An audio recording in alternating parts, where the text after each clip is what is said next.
Brian Van Gorder talking to Jalen about wanting him to get other people going on the defense and making people around him better. And Jalen had some hesitations about how to go about that. Do you feel like, can you talk about that process with you? Yeah, you know, the leadership piece for Jalen has been one where he has led by example, and we don't think that that's enough to be a great leader. We think that, you know, you have to be somebody that is, you know, interactive, if you will. He's got to be communicating. He's got to be teaching and communicating, and so it has to be more than just actions. We know about his actions; they're phenomenal. You just watch him play, and that speaks volumes. But we want him to be more of a communicator with the guys,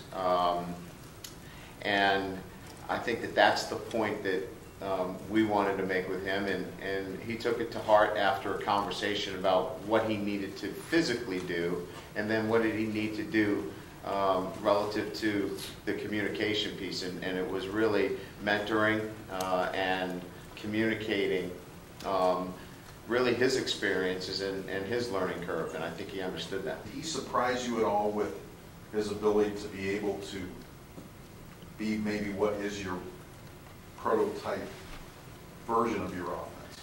Well, I thought that he had the athletic ability to do a lot more of the things within our offense that Malik was able to do.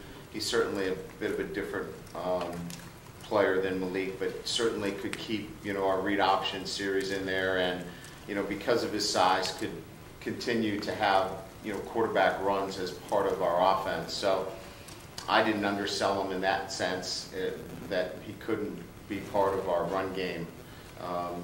We didn't see him the same way as we did Malik in the run game, but we saw somebody that, you know, at 6'5" and 235, 240 pounds, that, you know, he's an asset in the run game. Well, I know at the beginning of the year when Deshaun was first starting, some of the receivers and running backs you guys were thinking needed to step up in order for them to make plays to make him successful.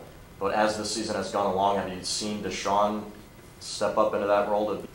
Well, certainly I think, you know, the quarterback is always going to be central to the success of the offense, but I still think it is centered around a successful offensive line, the ability to protect, the ability to run the football. I think it starts there, and then it goes from there. So he's just got really good pieces around him, and he knows how to use them all.